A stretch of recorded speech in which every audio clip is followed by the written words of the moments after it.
Alors, nous voulons nous parler pendant quelques instants. J'avais, je peux dire cela, j'avais hâte d'être au milieu de vous pour vous partager les choses que le Seigneur a mises sur mon cœur spécifiquement pour Providence. Il y a quelques semaines déjà, j'ai posé une question que j'ai empruntée à Christ qui a dit « Quand le Fils de l'homme reviendra sur la terre, trouvera-t-il encore la foi ?»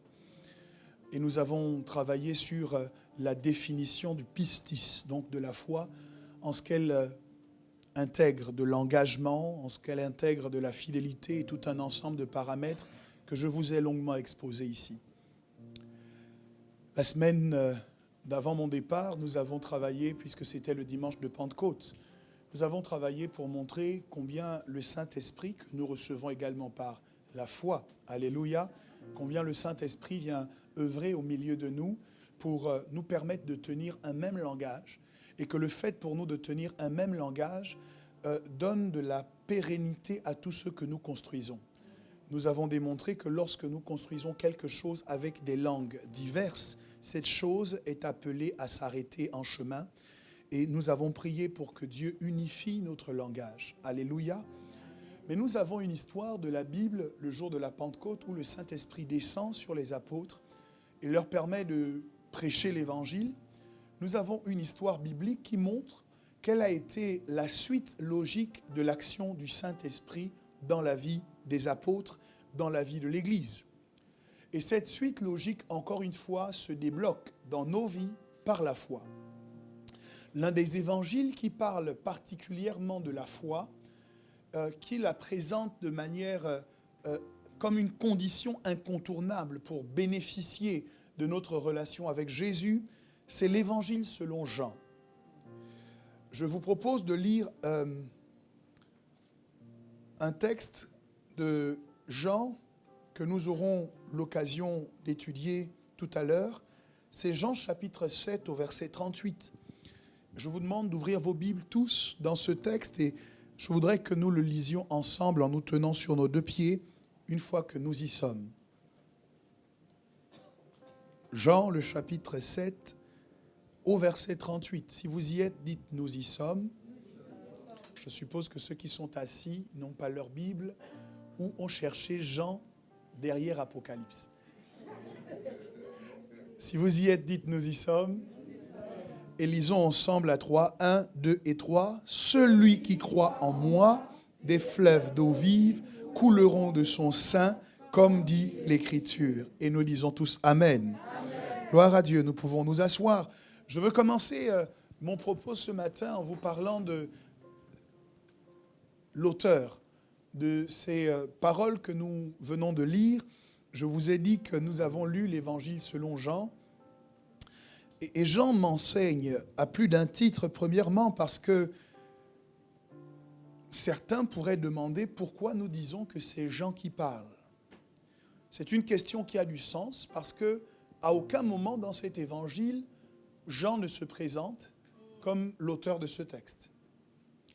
En fait, il emploie une expression assez particulière par laquelle on l'identifie, puisque en Jean 13 au verset 23 ou en Jean 19 au verset 26, il se nomme lui-même le disciple que Jésus aimait.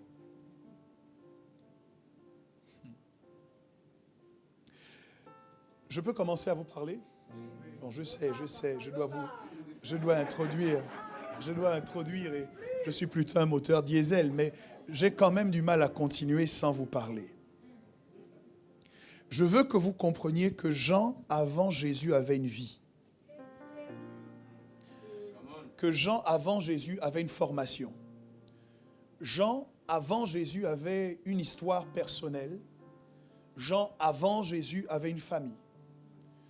Mais lorsque Jean a rencontré Jésus, Jean a mis de côté tout ce qu'il était jusque-là pour se résumer à une seule identité.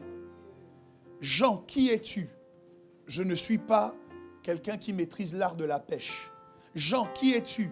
Je ne suis pas un collaborateur de Pierre. Jean, qui es-tu? Je ne suis pas quelqu'un qui a grandi au milieu de vous. Jean, qui es-tu? Mon identité assumée aujourd'hui, c'est que je suis le disciple que Jésus aimait. Jean a mis de côté toute son identité passée pour résumer son identité présente parce que c'est différent. On peut mettre notre identité passée derrière nous et continuer dans le présent à nous définir par autre chose que par ce que Jésus fait en nous. Je le redis. On peut avoir tourné les pages du passé et tout de même vivre notre identité en fonction de ce que nous faisons dans le présent ou en fonction d'autres étiquettes qu'on nous accole dans le présent et qui ne correspondent pas à l'action de Jésus.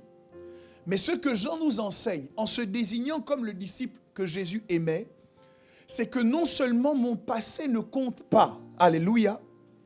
Alléluia. Amen. Alléluia. Amen. Non seulement mon passé ne compte pas. Dis à ton voisin, ton passé ne compte plus. Je ne sais pas ce que tu as fait par le passé, ce par quoi tu es passé. Je ne sais pas quelle a été ton expérience. Je ne sais pas quelles sont les erreurs que tu as commises dans le passé. Vous savez, c'est toujours important de le rappeler parce que nombre d'entre nous, nous sommes piégés par notre passé. Et chaque fois que nous prenons la parole, on peut entendre les vibrations et les sonorités d'une culpabilité qui s'est inscrite dans le passé. Mais grâce à notre Dieu, il est possible de tourner véritablement la page de notre passé. Dis à ton voisin, sois délivré de ton passé. Mais ce n'est pas exactement ce que Jean nous enseigne uniquement. Il dit, bien que j'ai été complètement ou que je puisse mettre mon passé de côté, je veux vous parler maintenant de mon présent. Et dans le présent de chaque individu, il y a plusieurs choses que nous faisons. Dans notre présent, nous allons au travail. Dans notre présent, nous sommes mariés, nous avons une famille, nous avons des enfants. Dans notre présent, nous faisons tout un ensemble de choses qui ne se résument pas à notre passé. Et je vais même aller encore plus loin. Nous faisons un certain nombre de choses qui ne sont pas mauvaises. Nous faisons un certain nombre de choses qui peuvent être bonnes en elles-mêmes. Alléluia. Mais lorsque Jean se présente, Jean n'établit pas son identité sur les bonnes choses qu'il fait dans le présent. Il n'établit pas son identité sur les bonnes expériences qu'il a dans le présent. Il n'établit pas son identité sur sa situation familiale ou sa situation économique.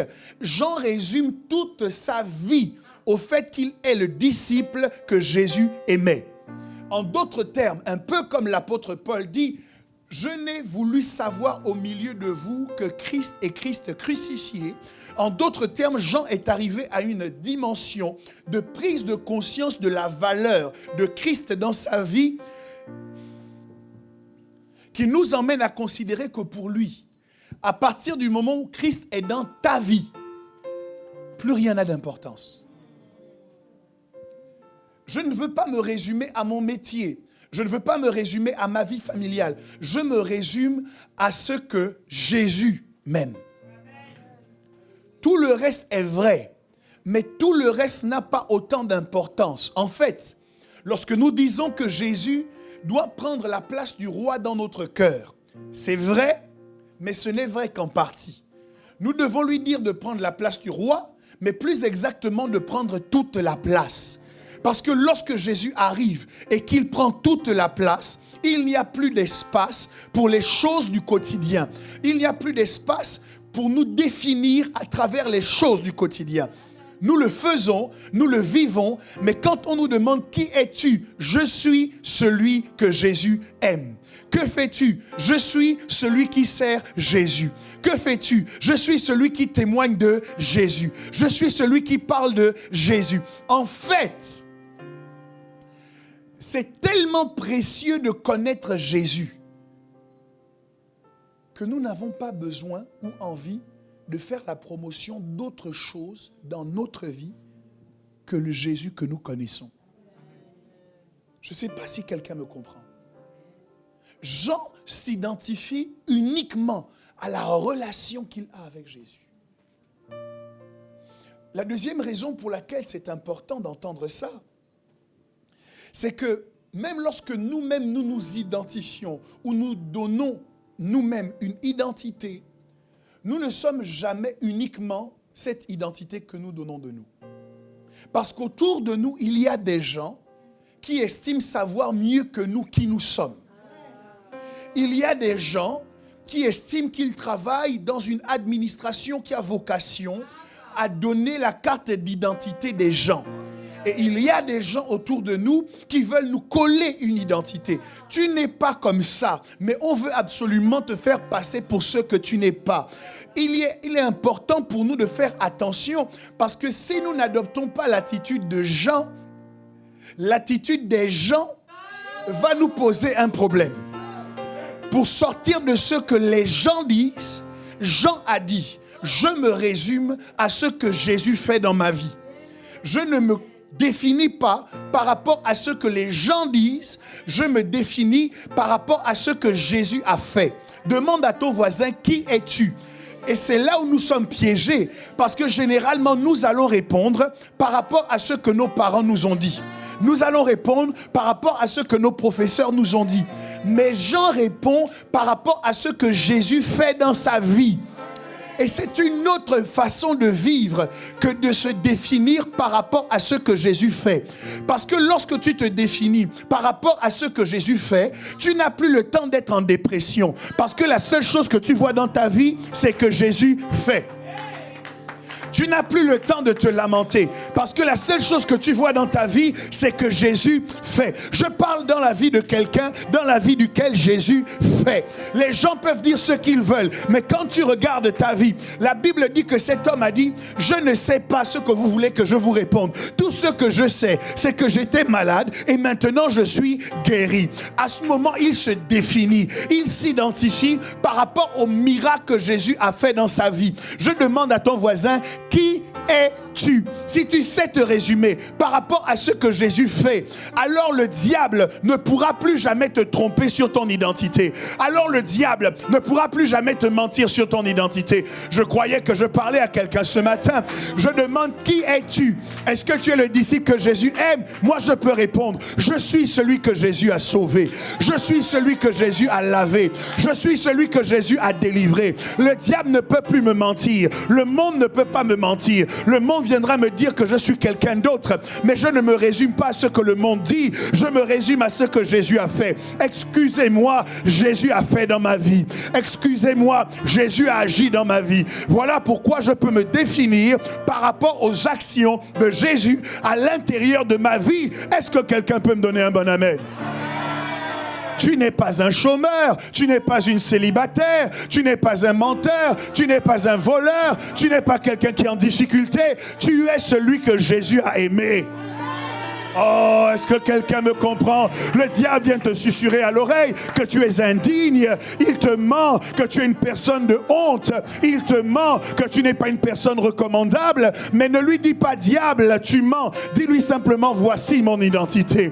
Peut-être qu'avant, j'étais tout cela, mais j'ai croisé Jésus dans mon parcours. J'ai croisé Jésus sur mon chemin. Et quand Jésus arrive dans la maison de quelqu'un, il y a un déménagement qui a lieu. Il y a un tourbillon qui souffle, il y a un vent qui enlève tout ce que le diable avait pu semer. Je ne suis pas ce que le monde dit, je ne suis pas ce que mes parents disent, je ne suis pas ce que mes amis disent, je suis ce que Jésus fait. Je suis ce que Jésus fait. Tu dois pouvoir te définir par rapport à ce que Jésus a fait. C'est pour cette raison que nous oublions souvent les témoignages. Si tu te définis par rapport à la guérison que tu as obtenue, quand on te demande qui es-tu, je suis celui que Jésus a guéri. Tu ne peux pas oublier que ton Dieu t'a guéri. Qui es-tu? Je suis celui à qui Dieu a permis de trouver miraculeusement du travail. Tu comprends que quand tes larmes veulent tomber, elles sont obligées de remonter dans tes yeux parce qu'elles sont illégales et illégitimes. Parce que tu es la personne que Jésus a aimée, tu es la personne que Jésus a privilégiée, tu es la personne que Jésus a favorisée. Alors ne te vois pas comme maudit, ne te vois pas comme honni, mais vois-toi comme aimé de Dieu. Vois-toi comme sauvé de Dieu. Vois-toi comme chéri de Dieu. Vois-toi comme favorisé de Dieu. Oh! Peut-être que ça concerne les chrétiens de Kinshasa, ce que je suis en train de dire. Demande à ton voisin, qui es-tu? La Bible dit, ils l'ont vaincu à cause du sang de l'agneau et de la parole de leur témoignage. Permettez-moi de vous dire, bien-aimés, que vous n'allez pas seulement le vaincre le 31 décembre où on donne l'opportunité de venir témoigner à l'église. Vous n'allez pas seulement le vaincre le dimanche où on vous donnera le micro pour venir dire, viens partager ton témoignage. Vous n'allez pas seulement le vaincre lorsque vous aurez écrit votre témoignage sur l'application. Non, vous allez le vaincre chaque fois que vous vous présentez. Chaque fois que vous parlez de qui vous êtes. Si vous avez appris à résumer, je ne sais pas si quelqu'un m'entend. C'est ça le danger. Si vous voulez avoir une vie en dehors de Jésus, une vie qui ne se résume pas à Jésus, le risque, c'est que la partie de votre vie qui ne se résume pas à Jésus est une partie de votre vie que le diable va pouvoir exploiter pour vous définir et vous déterminer. Ça ne veut pas dire que je ne vais pas ailleurs qu'à l'église, mais où que j'aille, quel que soit ce que je fais, je le fais en Jésus. Je marche Jésus-ment. Je parle Jésus-ment. Je fais la comptabilité Jésus-ment. Je programme en informatique Jésus-ment. Je fais les analyses en biologie. Je me fais vacciner. Est-ce que quelqu'un est en train de me comprendre ici? Bon, qu'il me soit permis de vous dire, pour des raisons évidentes, moi je n'aime pas parler des choses que je ne maîtrise pas ou que je ne connais pas bien. Je ne suis pas biologiste, ok? Mais à partir du moment où ça commence à toucher la foi, je suis obligé de prendre position. J'ai entendu des choses comme ce vaccin, c'est la marque de la bête. S'ils avaient laissé ça dans la science, je n'aurais pas parlé. Mais je suis obligé de dire que les connaissances que nous avons de l'eschatologie ne nous permettent pas d'affirmer que les gens vont recevoir la marque de la bête sans le savoir et sans décider de faire allégeance à Satan. Bon, je sais, là je ne suis pas en train de parler aux providers, je parle à ceux qui sont des fidèles de pasteur.com. On sait que ton pasteur, il n'est pas dans une église locale, c'est un pasteur.com. Donc vous entendez sur pasteur.com la marque de la bête, on va reprogrammer ton ADN, bientôt tu vas voir des ailes qui vont pousser.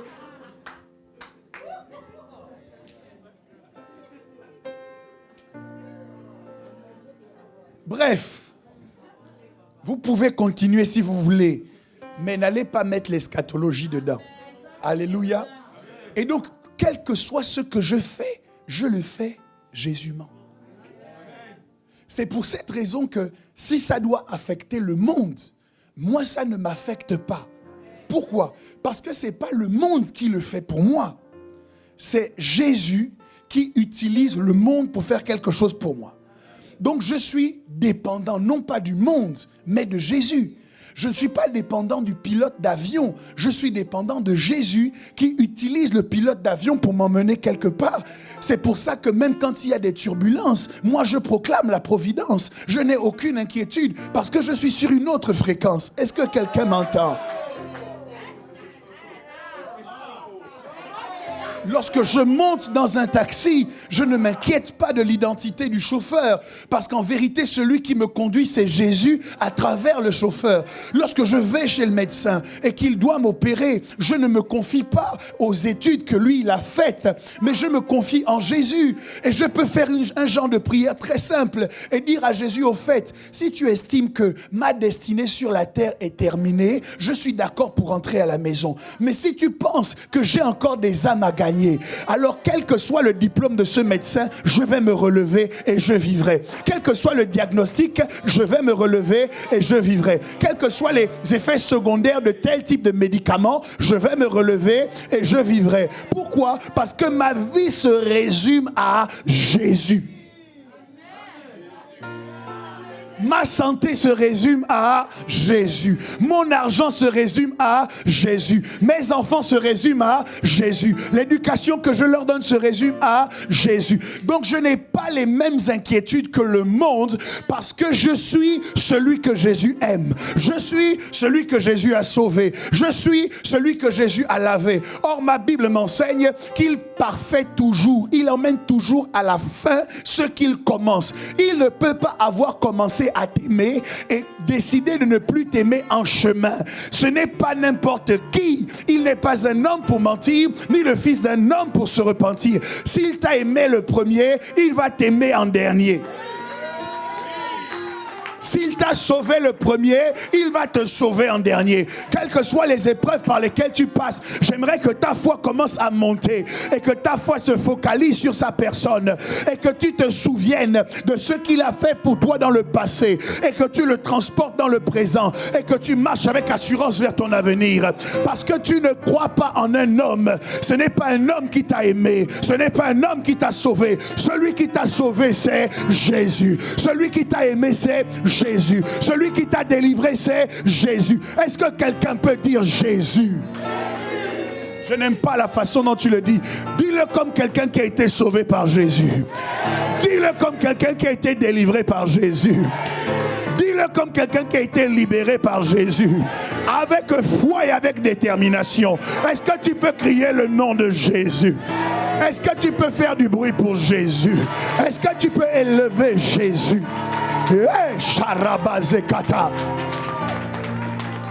Je te parle de Jésus. Je ne me résume pas à ma généalogie. Je ne me résume pas à l'histoire de mes ancêtres. Je ne me résume pas à ma culture ou à ma tradition. Je me résume à Jésus. Si ce que tu dis concerne Jésus, alors ça me concerne. Si ce que tu dis ne concerne pas Jésus, alors ça ne me concerne pas. Mais c'est pas toi qu'on avait vu là-bas. Est-ce que Jésus était là-bas? Est-ce que Jésus a posé ce type d'action? Si Jésus n'a pas posé ce genre d'action, c'était pas moi.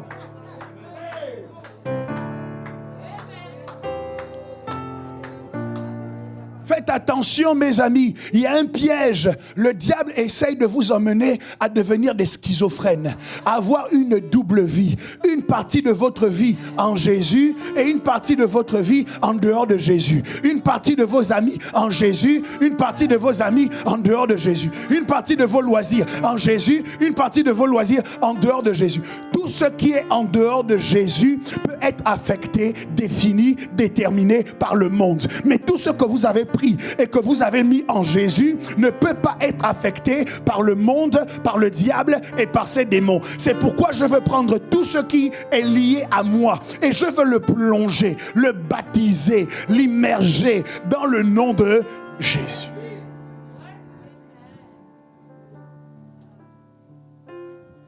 Ton travail en Jésus. Même lorsque ton patron, regarde Jacob, son patron Laban voulait le voler. Il l'a volé, il lui a demandé les brebis qu'on perdait la journée et les brebis qu'on perdait la nuit. Donc dans l'esprit de Laban, Jacob ne devait jamais dormir. Toute sa vie, ça devait être de s'occuper des brebis de Laban. Il a changé 10 fois son salaire. 10 fois. 10.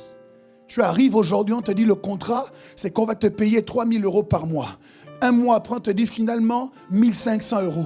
Un mois après, on te dit, bon, à cause du Covid, on va te donner 500 €. Et puis après, on te dit, bon, finalement, descendons à 250. Et puis on descend, puis finalement, c'est pas grave, prends 50 €. 10 fois. Mais l'affaire ne s'est pas réglée au prud'homme. La Bible dit alors que Jacob était assoupi, il y a un ange de Dieu qui lui est apparu. L'histoire que tu es en train de vivre, Jacob, si tu n'agis pas, ça va rester comme ça. Est-ce que tu vois les branches là? Prends les branches, commence à les découper, mets-les dans l'abreuvoir et tu vas voir que le troupeau de ton beau-père va passer entre tes mains. Donc Dieu était impliqué dans l'activité professionnelle de Jacob. Jacob ne gérait pas les brebis naturellement. Il gérait les brebis surnaturellement. Tu peux faire la comptabilité surnaturelle. Il y a une parole qu'un ange peut venir te dire pour que le patron qui essaye de t'escroquer se retrouve lui-même dépossédé. Parce que Dieu est un juste juge. Dieu est quelqu'un qui juge de manière juste. Il ne peut pas te laisser dans cette situation sans intervenir en ta faveur. Pourquoi? Parce que tu as pris tout ce qui était à toi et tu l'as mis en lui. Dans les relations humaines, on a tellement de problèmes potentiels. Les déceptions, les trahisons. Le temps me manque pour vous parler de Joseph. Joseph a été vendu par ses propres frères. Et écoute-moi bien, la vente de Joseph était en fait, une faveur que ses frères lui ont faite. Parce qu'en vérité, ils avaient le projet de le tuer. C'est parce qu'ils ont vu le moyen d'avoir de l'argent qu'ils se sont dit finalement, plutôt que de le tuer, vendons-le. Ses propres frères l'ont vendu. Sauf que la vie de Joseph était impliquée en Dieu, dans son alliance avec Dieu. Ça veut dire quoi? Que même quand ses frères étaient en train de le vendre, Dieu était en train de prendre cette vente et de la reprogrammer, de la reformater pour qu'elle serve à la destinée de Joseph. Donc, lorsque tu as mis tout en Dieu, quand tes amis te trahissent, Dieu prend la trahison, il la transforme en élévation. Quand tes relations te déçoivent, Dieu prend la déception, il la transforme pour ton élévation. Tout dépend de où est-ce que tu as mis ce qui est en train de se passer, ce domaine de ta vie. Où est-ce que tu l'as mis? Est-ce que tu l'as laissé en dehors de Jésus, c'est-à-dire en dehors des règles de Jésus, en dehors des principes de Jésus, ou alors tu as choisi de l'impliquer en Christ? Désormais, je ne veux vivre qu'en adéquation avec la loi de Dieu. Je veux avoir des relations qui sont basées sur ce que Jésus me demande de vivre dans mes relations, des relations basées sur l'honnêteté, des relations qui me motivent à la sanctification, qui m'emmènent à plus de spiritualité. C'est ça, investir en Jésus. Prendre tous ces domaines et les mettre en Jésus fait que Jésus te sécurise. Et que même lorsque toi tu n'as pas identifié le danger, Dieu est ton bouclier. La raison pour laquelle tu essaies de te protéger toi-même, c'est qu'il y a beaucoup de choses dans ta vie qui ne dépendent pas de Jésus. Tu peux continuer, mais moi je te fais une proposition. Prends tout ce qui concerne ta vie, investis-le en Jésus. Prends la Bible, la parole de Dieu, et à travers la Bible, filtre toutes tes décisions, filtre toutes tes alliances. Filtre toutes tes discussions. Quand tu l'as fait, Dieu considère qu'il est impliqué dans tout ce qui te concerne. Et il intervient en ta faveur. Je ne sais pas si ça a du sens pour quelqu'un, ce que je suis en train de dire. Mais cette affirmation de Jean, pour moi, ne transmet pas de l'orgueil. Elle transmet l'humilité de quelqu'un qui désormais considérait que la seule chose qui était importante dans sa vie, c'est ce que Jésus avait fait pour lui.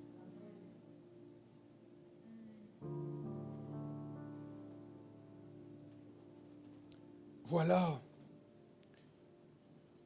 ce que nous pouvons dire au sujet de cet auteur du 4e évangile.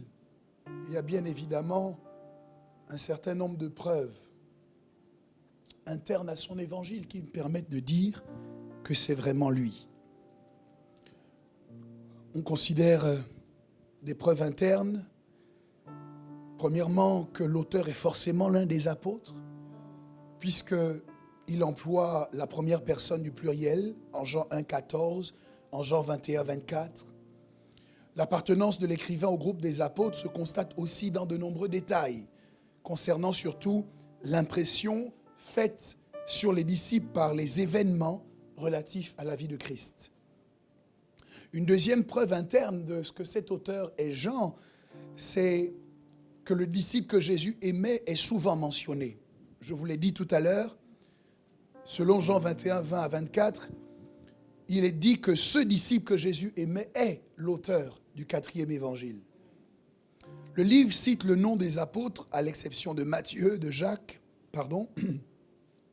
d'Alphée, de Simon le Zélote et les fils de Zébédée. Or, Matthieu, Jacques, fils d'Alphée et Simon le Zélote, n'étant pas au nombre des 3 intimes, aucun d'entre eux ne pouvait être appelé le disciple que Jésus aimait. Quant à Jacques, fils de Zébédée, on sait qu'il est mort tôt, longtemps avant la rédaction du 4e évangile, selon Acte 12 au verset 2. Et il ne peut donc pas être identifié avec l'auteur. Le disciple que Jésus aimait est donc bien l'apôtre Jean. Un troisième argument qui va en faveur de cette identification, c'est que le langage grec du 4e évangile est fortement teinté d'araméisme. Araméisme qui vient d'araméen. Et cela prouve incontestablement que l'auteur de cet évangile est nécessairement un juif pour pouvoir avoir ce type de langage. Quatrièmement, on note que l'auteur ou l'écrivain connaît à fond, de manière excellente, la géographie de ce qu'on appelle aujourd'hui la Palestine, mais que vous me permettrez de continuer d'appeler la Judée. L'histoire et les coutumes juives du temps de Jésus, par exemple, sont précisément explicitées par cet évangile et ne laissent aucun doute sur l'origine ou la nationalité de celui qui écrit. Je finis de vous parler de cet auteur avec deux preuves externes.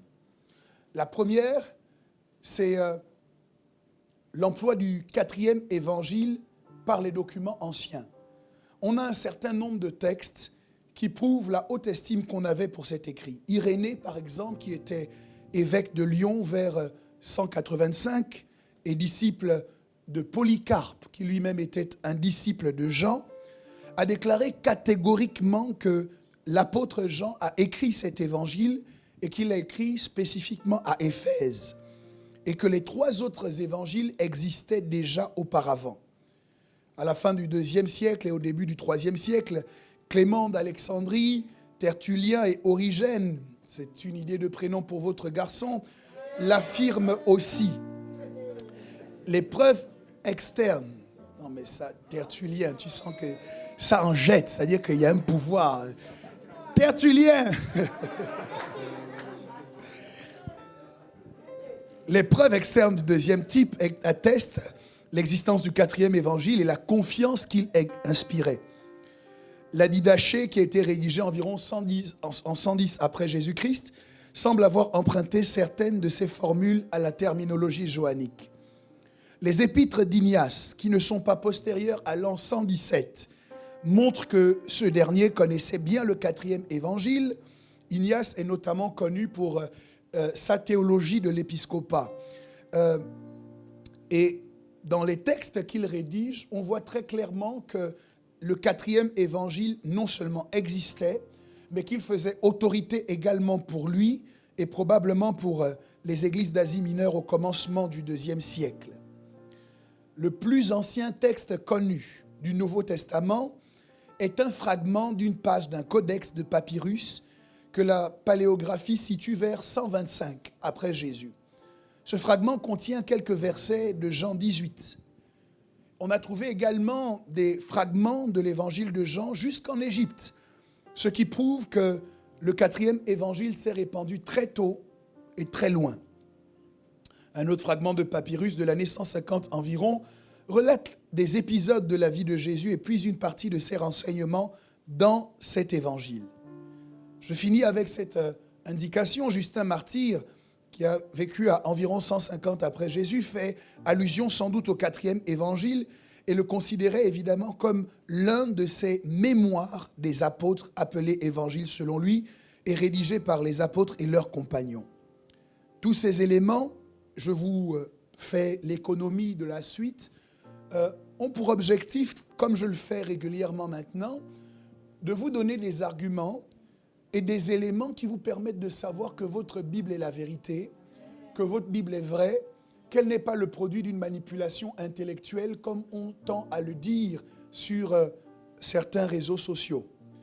Je sais qu'il y a aujourd'hui une mouvance qui a pour objectif de ramener les gens à des pratiques anciennes, disant que la religion chrétienne a été inventée, a été préfabriquée et qu'elle n'est pas authentique. Et les différentes découvertes archéologiques que je vous présente ici les études et les commentaires qui sont faits sur cet évangile ont pour objectif de vous permettre de croire, mais de croire de manière intellectuelle aussi, de manière logique également, que cette Bible que vous tenez entre vos mains, n'est pas un tissu de mensonges, mais qu'elle est véritablement digne de foi.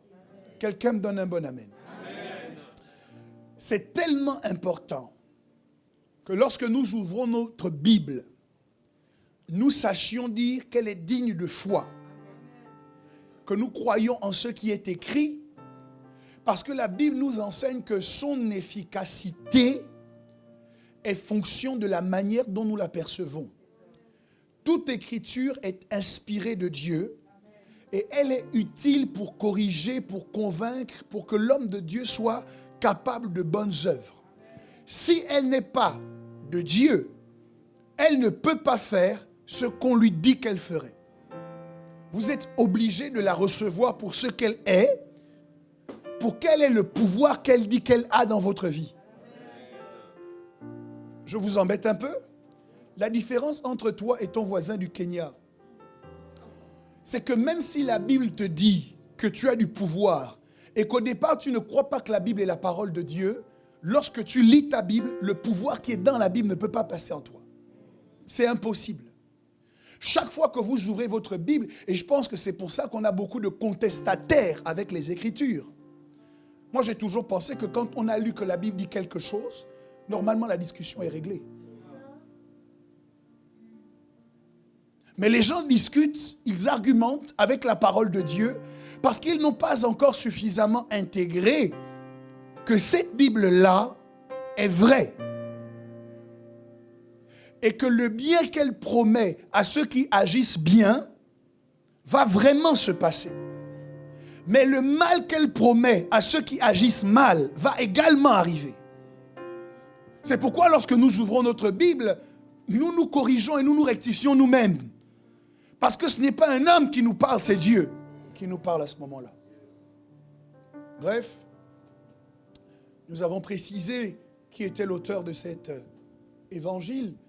Et la question que l'on doit se poser, c'est pour quelle raison Jean écrit son évangile? Quelqu'un me dira, oui, c'est pour parler de Dieu. Bien sûr. Mais il est plus précis que ça, notamment en Jean 20, 31. Il indique spécifiquement le but de son livre en disant qu'il a écrit « Afin que vous croyiez que Jésus-Christ, plutôt que Jésus est le Christ, le Fils de Dieu, et qu'en croyant, vous ayez la vie en son nom. » On comprend donc que la motivation de Jean, à la différence par exemple de celle de Matthieu, qui veut montrer que Jésus est le roi des Juifs, la motivation de Jean, c'est de créer dans le cœur de ses lecteurs suffisamment de foi en Jésus comme étant le Christ, et à travers cette foi qu'il aura suscitée en eux, leur permettre d'avoir accès à la vie éternelle. Je tire donc deux conclusions de cette affirmation. Premièrement, ce que Jean fait a un but. Et que dans la vie, ce que les gens font a toujours un but. Je vais vous montrer tout à l'heure que toute la structuration de l'évangile selon Jean a pour objectif de servir le but que Jean poursuit. Nous emmener à croire que Jésus est le Christ et qu'en croyant, en lui, nous obtenions la vie. Mais Jean n'est pas le seul à servir le but qu'il s'est donné par les choses qu'il dit et par les choses qu'il fait. J'ai remarqué que les gens souvent se font manipuler parce qu'ils ne se posent pas la question de savoir quel est le but que poursuit la personne qui me parle. Je voudrais vous donner cette information.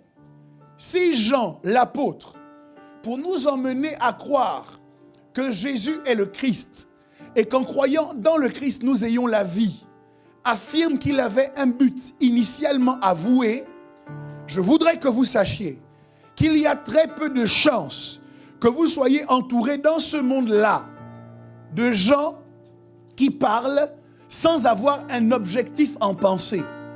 De gens qui agissent sans avoir un objectif en pensée. Et l'une des questions qui sauvera votre vie et qui sauvera votre destinée, j'en suis convaincu, c'est lorsque vous êtes exposé aux paroles ou aux actes de quelqu'un, de vous demander quel est le but que ce quelqu'un poursuit en me disant ce qu'il ou elle me dit.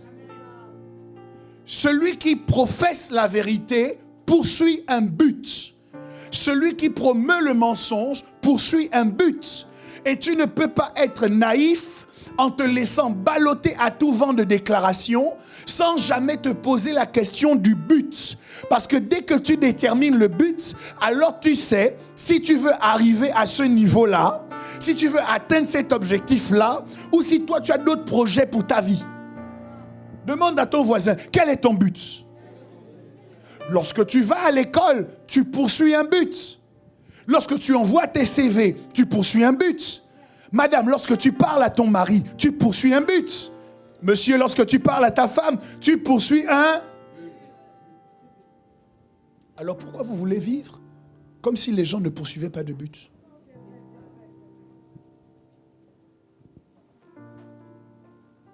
Les objectifs de gens sont clairement avoués. Et je voudrais que les gens arrivent à avouer aussi clairement leurs objectifs quand ils vous parlent. Dis-moi, quand un frère vient te voir pour te parler en mal d'un autre frère, la question c'est pas de savoir est-ce que ce qu'il dit est vrai, est-ce que ce qu'il dit est faux. Demande-toi quel est son but. Demande à ton voisin c'est quoi ton but. Bon, quand l'autre arrive à l'église, il faut aussi à un moment donné s'interroger c'est quoi son but quand il vient à l'église. Parce que vous allez vous rendre compte que le but que nous poursuivons en venant à l'église va déterminer le comportement que nous aurons dans l'église. Celui qui vient à l'église pour adorer Dieu, pour le servir, pour faire avancer la cause du royaume des cieux, aura un comportement différent de celui qui vient à l'église parce qu'il s'ennuie à la maison. Tu dois t'interroger sur quel est ton but. Quel est le but de celui qui te parle? Quel est le but de celui qui passe du temps avec toi? C'est quoi son projet? Parce que tu ne sauras pas agir de la bonne manière si tu n'as pas discerné quel est son projet. Jean avait un but et son évangile sert le but de Jean. Autour de toi, les gens ont aussi un but et leur évangile sert leurs intérêts. Tu ne peux pas commencer à parcourir les pages de leur évangile sans t'interroger sur le but qu'ils sont en train de poursuivre. Sinon, tu vas te retrouver dans un endroit que tu n'avais jamais imaginé. Quel est ton but? Il y a des gens qui vivent leur vie sans aucun but. Que Dieu te délivre. Quand tu vis ta vie sans aucun but dans la vie, les gens qui ont des buts, les gens qui ont des projets vont t'utiliser pour atteindre leurs objectifs à eux. La clé de la vie, c'est d'avoir un but. On raconte que Nicolas Sarkozy, alors qu'il était encore à l'école primaire, disait « Moi, je serai président ». Dans la vie, tu dois avoir un but. Les buts que nous avons, le but que nous nous fixons dans la vie, va nous aider dans tous les tournants décisifs de notre vie. Le but que tu poursuis va déterminer si tu es un homme, la femme que tu vas épouser. Oui, le but que tu poursuis va déterminer l'homme que tu vas épouser. Si tu n'as pas de but, tu vas épouser le premier venu, tu vas épouser la première arrivée et te rendre compte après qu'il y a quelque chose qui coince. Pourquoi? Parce que tu n'as pas réfléchi sur la base du but. L'entreprise dans laquelle tu vas travailler va être déterminée par le but que tu poursuis. Mon objectif, c'est d'arriver là. Mais pour arriver là, il y a des escaliers, il y a des étapes par lesquelles je dois passer. Quelqu'un qui veut travailler, je ne sais pas moi, dans le domaine de l'informatique, il y a peu de chances qu'il décide d'abord de commencer par les ressources humaines. Je ne suis pas contre la reconversion professionnelle, mais quand vous arrivez devant un recruteur et qu'il regarde votre CV et qu'il n'y a pas de logique dans votre CV, ça l'inquiète. Il dit, mais comment je vois que vous étiez dans les ressources humaines, après vous étiez maintenant dans le milieu associatif, après vous êtes devenu comptable, maintenant vous voulez devenir avocat, c'est quoi votre but? Donc il y a des gens qui pénalisent leur destinée parce qu'ils ne fonctionnent pas sur la base du but. Maintenant réfléchis un peu. Celui qui t'a parlé la dernière fois, il poursuivait quel but? Ok.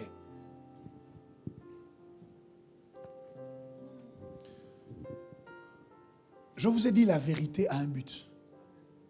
Le mensonge aussi en a un. Il y a des gens qui viennent vous mentir parce qu'ils ont pour objectif de faire de l'espace dans votre cœur, de chasser tous les gens qui devraient être dans votre cœur pour prendre leur place dans votre cœur. C'est un but. Je ne vais pas m'appesantir là-dessus. Ce qui m'intéresse, c'est de savoir quand tu as découvert le but que l'on poursuit, qu'est-ce que tu fais? Il y a des gens qui disent, ok, je comprends que c'était du mensonge. Je comprends que ce qu'on m'a dit sur telle sœur était faux. Et ils continuent à vivre comme si de rien n'était. Je suis désolé. Non. En croyant en ce mensonge, tu as détruit une relation. Maintenant que tu sais que c'est du mensonge, tu as la responsabilité de reconstruire la relation que tu as laissée se détruire. Il y a un mensonge qui a détruit ta relation avec Dieu. Maintenant que tu sais que c'était du mensonge, ta responsabilité, c'est de travailler à reconstruire. Il faut arrêter de faire comme si les mensonges auxquels vous avez cru ne vous affecteront pas.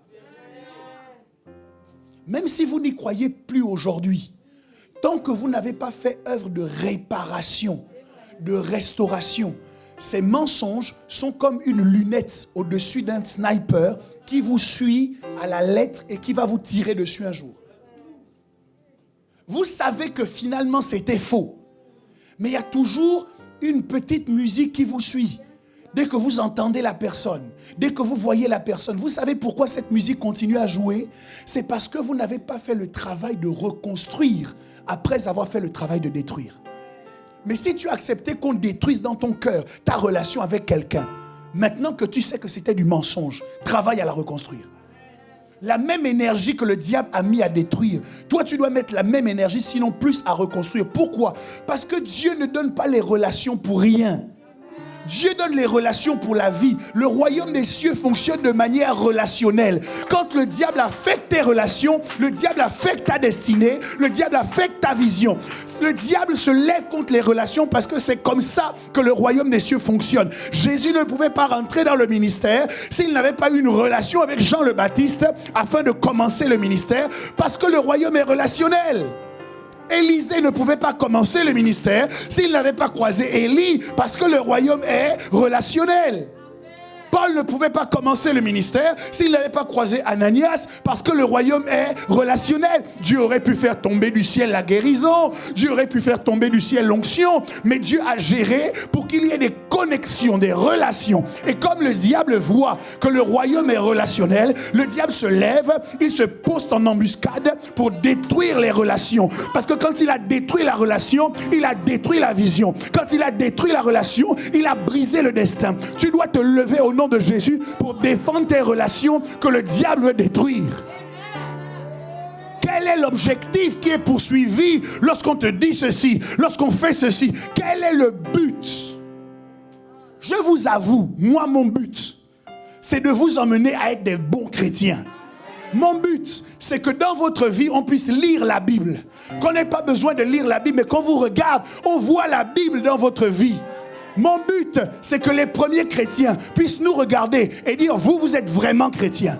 Voici mon objectif. Voilà pourquoi je prêche. Voilà pourquoi j'insiste. Mon but, c'est qu'on ne soit pas dans un christianisme light. Aujourd'hui, il y a le Coca light, il y a le Fanta light, l'Orangina light. Et maintenant, on veut inventer le christianisme light. Mon but, c'est que le chrétien soit un vrai chrétien. Voilà pourquoi je parle. Voilà pourquoi je prêche. Voilà pourquoi j'insiste. Maintenant, demande-toi, quel est le but de celui qui te parle pour te critiquer l'Église? Quel est le but de celui qui te parle pour briser dans ton cœur ta relation avec ton pasteur? Quel est son but? Lui-même, est-ce qu'il est pasteur? Est-ce qu'il peut te conduire dans le vert pâturage? Mais c'est lui que tu vas écouter. Quel est le but? Lui-même, il ne sait pas, mais le diable est derrière lui.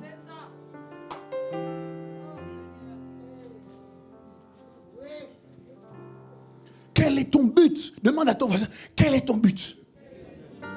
Tu m'appelles à 22h pour me parler de la sœur telle. Quel est ton but?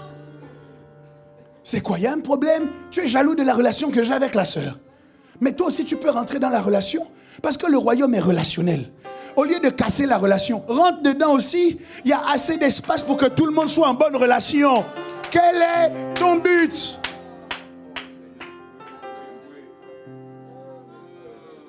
Le but de Jean, c'est afin que vous croyiez que Jésus est le Christ et qu'en croyant en lui, vous ayez la vie. C'est-à-dire que le but de Jean, c'était de construire la foi. Le but des hommes de Dieu, des femmes de Dieu, c'est de construire en nous la foi. Le but des agents du diable, c'est de détruire en nous la foi. Le seul moyen pour avoir la vie, c'était de croire en Jésus et de croire que Jésus est le Christ. Donc le seul moyen pour avoir la mort, c'est de perdre de vue que Jésus est essentiel, que Jésus est le centre même de ta relation avec Dieu, que Jésus est le seul qui est capable en fait de t'emmener jusqu'au Père, te défocaliser de Jésus est l'objectif de Satan. Des parents qui ne se plaignaient jamais quand les enfants découchaient pour aller en boîte de nuit. Se plaignent maintenant parce que l'enfant va trop à l'église. C'est pas ici, c'est au Kenya. Mais attends. Tu pleurais en disant, je ne veux pas que mon enfant tombe dans la drogue. Ton enfant est tombé dans le sang de Jésus. Jésus l'attrape comme ça. Jésus le porte lui-même. Et c'est toi qui vas te battre contre l'évangile et contre Christ qui est en train de soutenir ton enfant. Quelle folie. Quel est le but, parent, que tu poursuis? Tu ne veux pas avoir un enfant trop chrétien. Tu veux qu'il soit un peu chrétien et un peu païen. Quel est ton but? Moi, je me souviens le premier jour que j'ai sauté le mur de la maison. J'ai sauté la barrière. J'ai fait le mur la nuit, les parents dormaient. C'était pour aller à une veillée de prière. Je me suis fait engueuler le lendemain. Quel est ton but? Quand tu viens à l'église, quel est ton but? Là, tu es au service, nous sommes tous au service. Quelqu'un à la caméra. Votre but, c'est quoi?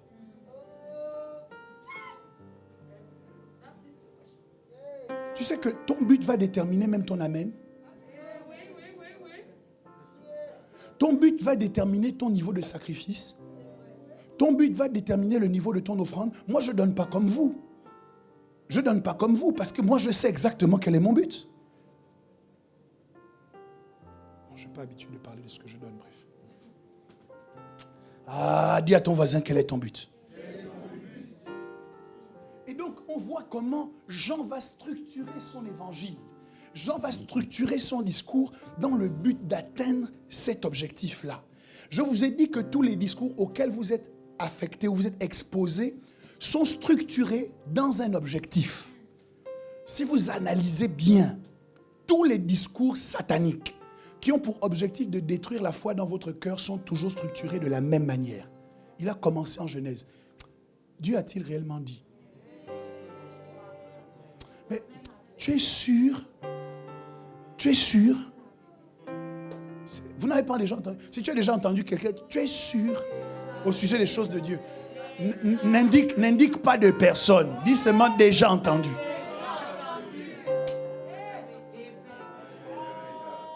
Tu es sûr? Est-ce que tu les connais vraiment?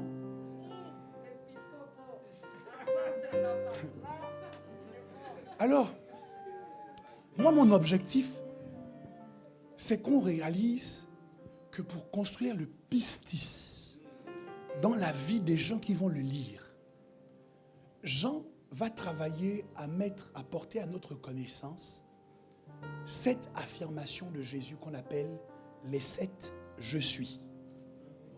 C'est l'évangile selon Jean, dans lequel on va entendre Jésus dire « Je suis le pain de vie ». Jean 6, 35. Je suis la lumière du monde. Jean 8, 12. Je suis la porte. Jean 19. Je suis le bon berger. Jean 10, 11. Je suis la résurrection et la vie. Jean 11, 25. Je suis le chemin, la vérité et la vie. Je suis le vrai cep. 7 affirmations que Jean va porter à notre connaissance pour nous rappeler quelle est l'identité de Jésus, pour nous informer sur l'identité réelle de Jésus.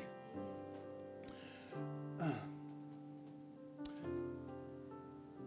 Je suis. 7 je suis, auquel bien sûr nous devons ajouter le je suis quand il dit avant qu'Abraham soit, avant qu'Abraham fût, je suis.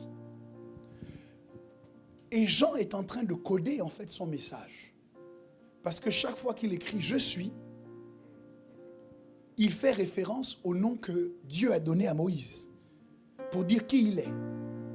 Donc quand Jésus dit « je suis le bon berger », « je suis » est le moyen pour Jean de marteler dans l'esprit du lecteur que celui qui parle partage la même nature que celui qui a parlé depuis le buisson ardent. Et c'est significatif qu'il y en ait 7, parce que 7 est le chiffre de la perfection. Je suis la perfection. Voilà comment Jean présente Jésus pour que nous ne nous trompions pas en mettant notre foi en lui comme s'il s'agissait d'un homme, mais que nous sachions que celui en qui nous croyons, avant d'être le bon berger, avant d'être la porte, avant d'être le chemin, la vérité et la vie, il est d'abord « je suis ». Il est d'abord « je suis » 7 fois. Il est d'abord « je suis » à la perfection. Donc quand tu crois en Jésus, ne crois pas seulement au bon berger. Crois d'abord en Dieu. Crois d'abord en qui il est dans sa nature avant de recevoir ce qu'il peut donner. Le problème avec un certain nombre d'entre nous, c'est que nous avons gardé simplement qu'il est le chemin, la vérité, la vie. C'est-à-dire quoi? Il est le moyen par lequel j'accède au Père. Mais nous avons oublié qu'avant de dire chemin, vérité et vie, il dit d'abord « je suis ». Donc nous nous focalisons sur ce que nous pouvons gagner de lui et non pas sur qui il est d'abord. Quand il dit « je suis le bon berger », nous sommes heureux parce que nous allons bénéficier d'un bon pâturage. Mais avant d'être le bon berger, il est d'abord « je suis ». Quand il dit qu'il est, comment on appelle ça? Il a dit qu'il est le vrai cep. Avant de savoir que nous allons être greffés sur le vrai cep et que nous sommes les sarments qui vont se greffer sur le vrai cep, il est d'abord « je suis ». Donc avant de te donner la joie, le vin est une image de la joie. Avant de te donner la joie, il est d'abord Dieu. Avant de te donner quoi que ce soit, il est d'abord Dieu. Donc avant de recevoir de lui quoi que ce soit, tu dois d'abord le positionner dans son rôle de Dieu. Tu dois d'abord le mettre à sa place de Dieu. Le problème, c'est que nous avons tendance à échanger le donateur pour le don. Nous faisons beaucoup de bruit sur le don et nous mettons de côté le donateur. Nous faisons beaucoup de bruit sur le présent, sur le cadeau, mais nous oublions celui qui fait le cadeau. Or, quand tu as le présent et que tu n'as pas celui qui fait le présent, tu es en danger parce que tu peux perdre le présent et tu n'auras plus le moyen de retrouver le présent. Mais quand tu gardes celui qui fait le don, même si le don est disparu, même si on t'a volé le don, même si t'ont arraché le don, tu as celui qui est le donateur par excellence. C'est pourquoi tous tes besoins seront pourvus, parce que tu ne t'es pas attaché au don, mais tu t'es attaché au donateur. Et quand tu as faim, alors tu trouves en lui de quoi manger. Quand tu as soif, alors tu trouves en lui de quoi boire. Lorsque tu es malade, alors tu trouves en lui la guérison. Tu as besoin de consolation, tu trouves en lui la consolation. Parce que tu n'as pas mis l'accent sur le don, mais tu as mis l'accent sur la relation que tu dois construire avec le donateur. Tu as mis l'accent sur la relation que tu dois construire avec Jésus, parce que tu estimes que le plus important, ce n'est pas ce qu'il donne, c'est qui il est. Ce que ça change, c'est que quand il ne donne pas, tu es toujours en relation avec lui, parce que ta relation avec lui n'était pas conditionnée.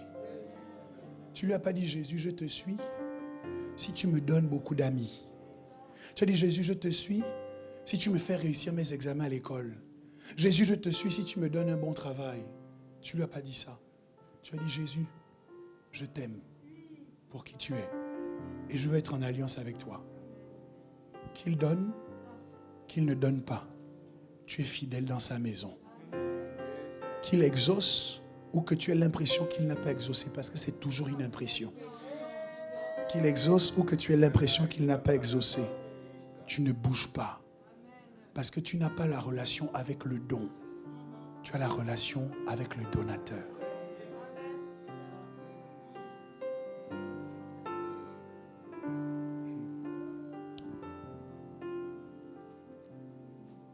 Il me reste 8 minutes.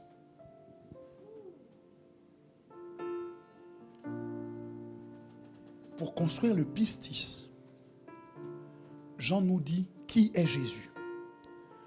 Plus nous connaissons qui est Jésus, plus notre foi en Jésus grandit.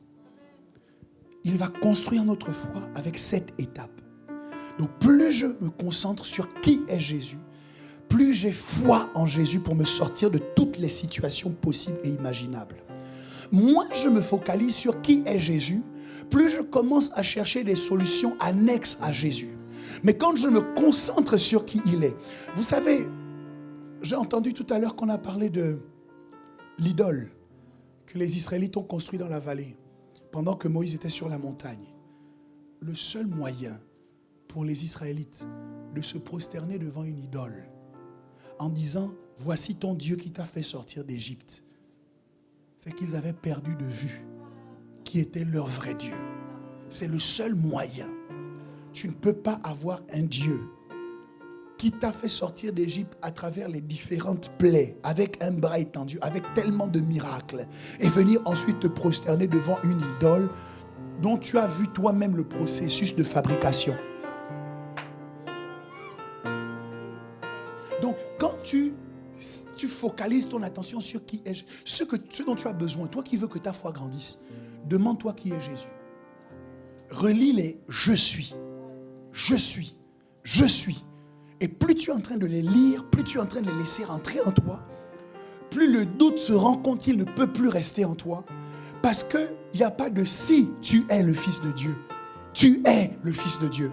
Il n'y a pas de si tu es le chemin. Tu es le chemin. Il n'y a pas de si tu es le pain du ciel. Tu es le pain du ciel. Quand tu parles à Jésus, tu lui parles avec assurance et avec certitude. Tu sais qui il est. Et comme il est qui il est, il fait ce que peut faire qui il est.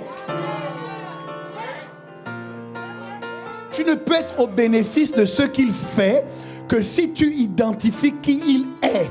Si tu ne sais pas qui il est, tu ne peux pas vivre ce qu'il fait.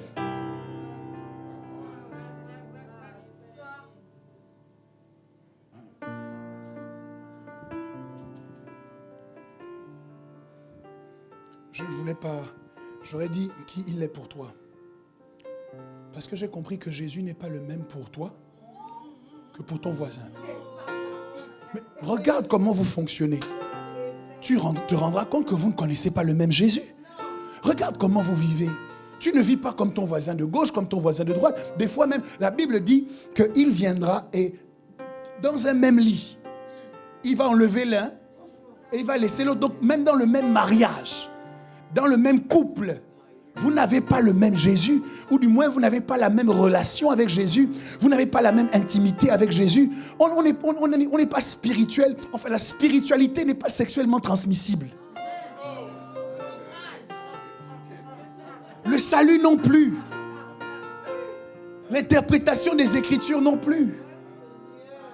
C'est une relation qu'on construit à titre personnel. Ce que je veux te dire, c'est que dans cette histoire-là, tu ne dois pas te satisfaire de ce que ton frère est chrétien, que ta soeur va beaucoup à l'église, que ton parent prie beaucoup, que ta mère intercède souvent. Non, c'est une affaire personnelle. Quelle est ton intimité avec Jésus?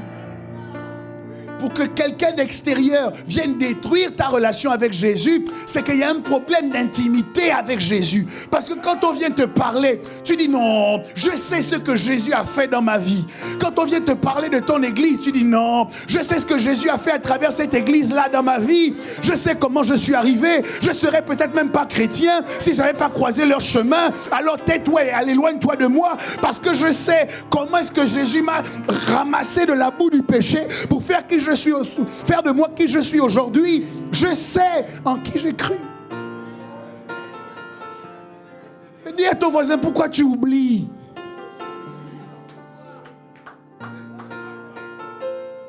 Ceux qui te parlent, c'est eux qui t'ont prêché l'évangile.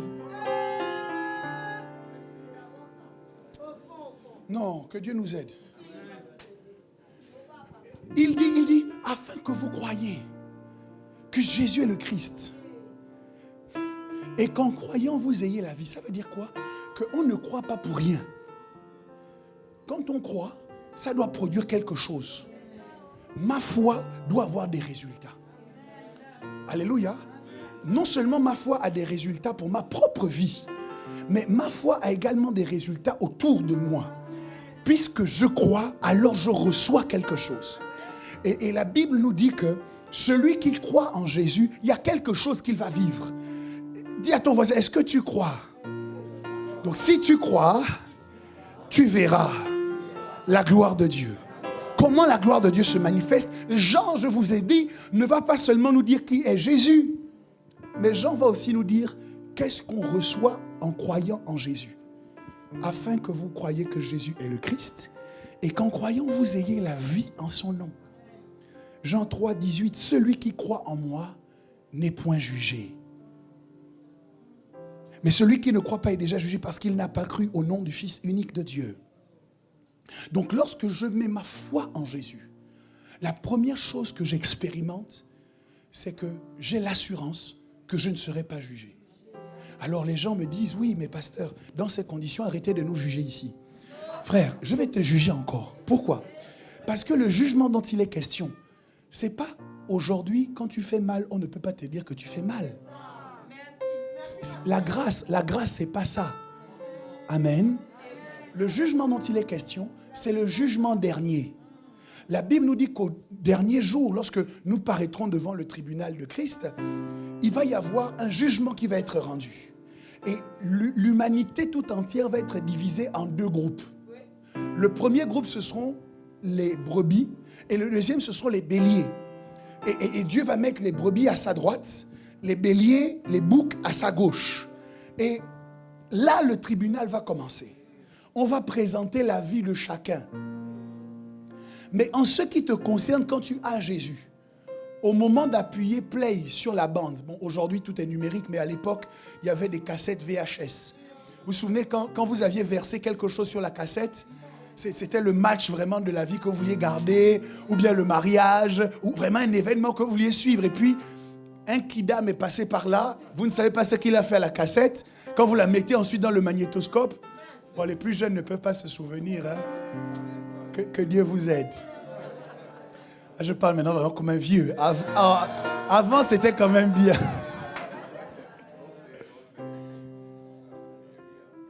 Et en fait, ce qu'il est en train de nous dire ici, c'est que toi, quand tu vas arriver devant le tribunal et qu'on va mettre la cassette de ta vie, il n'y aura plus d'image. Pourquoi? Parce que le sang de Jésus a coulé sur la cassette. Et il a effacé tout ce que tu as fait. Il a effacé l'acte dont les ordonnances nous condamnaient. Et il a cloué sur la croix. Donc, quand tu acceptes Jésus, quand Jésus dit ici, celui qui croit en moi n'est pas jugé, c'est à mettre en lien avec Jean 5, 24. Il dit, en vérité, je vous le dis, celui qui écoute ma parole et qui croit à celui qui m'a envoyé a la vie éternelle et ne vient point en jugement. Mais il est passé de la mort à la vie. Donc quand je crois, je peux aller sereinement devant Dieu. Parce que le sang de Jésus efface mes fautes. Je fais cette distinction, pourquoi? Parce qu'il y a le risque que nous pensions que, comme nous ne serons pas jugés, nous pouvons faire tout et n'importe quoi sur la terre. 1 Corinthiens 11, 29 nous dit ceci. Car celui qui mange et qui boit, sans discerner le corps du Seigneur, mange et boit un jugement contre lui-même. C'est pour cela qu'il y a parmi vous beaucoup d'infirmes et de malades, et qu'un grand nombre sont morts. Si nous nous jugions nous-mêmes, nous ne serions pas jugés. Mais quand nous sommes jugés, nous sommes châtiés par le Seigneur, afin que nous ne soyons pas condamnés avec le monde. L'apôtre Paul vient dire ici que, même si Jésus a dit en Jean, vous ne serez pas jugés, il dit, ok, vous ne serez pas jugés, mais sur la terre, jugez-vous vous-même. Et l'une des situations dans lesquelles vous devez le plus vous juger, c'est quand il s'agit de discerner le corps. Discerner le corps, c'est identifier le corps. Bien. Imaginons que j'ai un couteau. Non, pas un couteau, un hachoir. Vous savez, le truc qui est vraiment designé pour les accidents. Voilà. Le hachoir. C'est que quand tu as raté l'ananas, si tu as raté la pastèque, c'est pas un point de suture, c'est... Vous voyez tout ce que c'est qu'un hachoir? Bien. Imaginez, j'ai un hachoir dans la main droite. Fais comme si tu avais le hachoir. Regarde ton voisin, dis-lui, fais comme si tu avais le hachoir. Bon, maintenant, essaye de faire comme si tu coupais un ananas. La seule raison pour laquelle tu peux faire ça sans accident, c'est que tu fais la différence entre l'ananas ou la pastèque et ton doigt. Maintenant, quand tu ne sais pas discerner le corps, tu confonds la pastèque que tu dois couper et ton propre bras. Donc, ton frère de gauche, qui est le corps, tu le confonds avec une pastèque. Donc, te voilà maintenant en train de hacher ton propre frère. Et Paul dit, c'est pour ça qu'il y a des infirmes et des malades au milieu de vous. Parce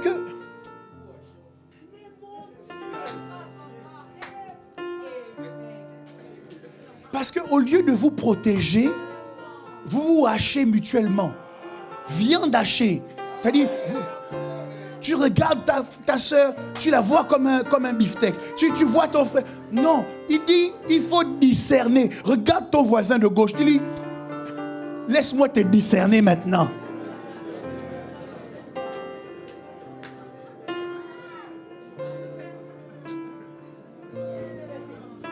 Bon, il est déjà 33, je dois m'arrêter ici. Le temps a passé. Discerner le corps, c'est le grec diakrino. Diakrino signifie séparer. Faire une distinction. Distinguer. Ça veut dire que tu dois savoir faire une distinction entre qui est dans le corps et qui n'est pas dans le corps. Et tu ne peux pas avoir la même attitude vis-à-vis de celui qui est dans le corps et celui qui n'est pas dans le corps.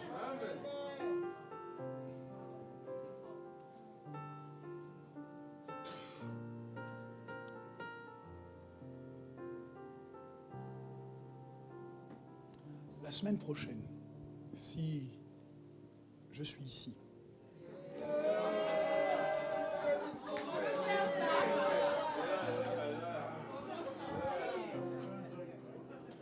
vous savez que moi je vous partage toujours mon programme. Voilà. Je sais qu'en fin du mois, je dois être à Nantes. Non, c'est en milieu du mois. Je dois être à Nantes. Voilà. Il y a d'autres programmes qui sont en train d'essayer de s'insérer dans mon agenda. Mais je négocie pour essayer d'être quand même un peu là. Un peu. Parce que j'ai été avec vous pendant longtemps. Donc vous ne pouvez pas vous plaindre. Pendant très longtemps, j'étais là. Voilà. Même avec le Covid, depuis que Providence existe, vous m'avez vu me déplacer. Je suis là. Je vous disais déjà à l'époque, profitez parce qu'on ne sait jamais. Au moins vous saurez que je suis au moins prophète. Mais quand je vous parlerai pour la prochaine fois, je vous parlerai de la suite des choses que Jésus nous dit au sujet des avantages de la foi. Je crois que ce qui explique le désengagement de certains chrétiens au sujet de la vie chrétienne, c'est qu'ils n'ont pas bien conscience de ce que nous gagnons en étant chrétiens.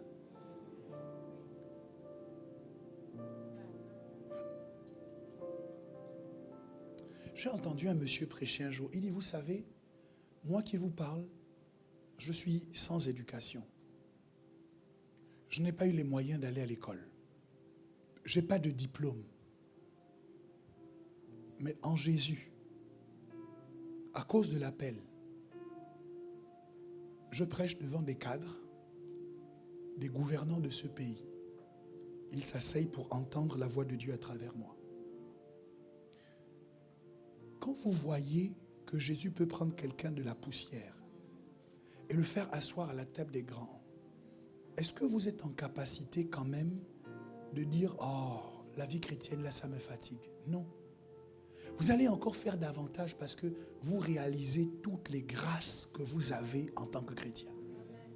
Et il y a un combat dans le monde aujourd'hui. Le monde vous dit « Ouais, mais c'est bien, tu es chrétien, mais sois aussi un peu païen. » Et ce n'est pas vous, c'est les Zimbabwéens qui sont tentés de dire oui à ça. Mais nous allons parler des avantages de la foi. Je vous propose qu'on s'arrête ici.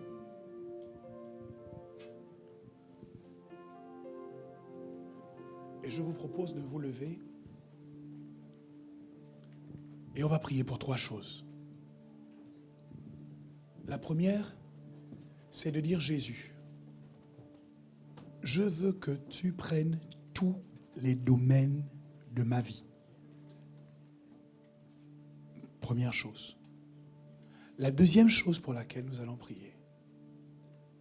Jésus, je veux que le but de ma vie, ce soit de servir tes intérêts. Je ne veux pas être victime du but que quelqu'un d'autre qui ne te sert pas, qui n'est pas en alliance avec toi, qui ne veut pas que ton royaume avance. Je ne veux pas que ce soit son but qui m'affecte. Mais je veux que ma vie soit consacrée au but que tu m'as affecté, l'avancement de ton royaume. La troisième chose pour laquelle nous allons prier, Seigneur, donne-moi de discerner le corps. Voilà pourquoi nous prions.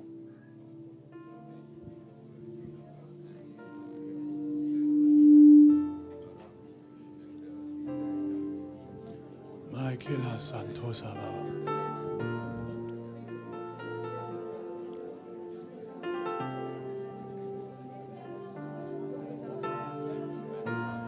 Santa Yama Shebragada da da da.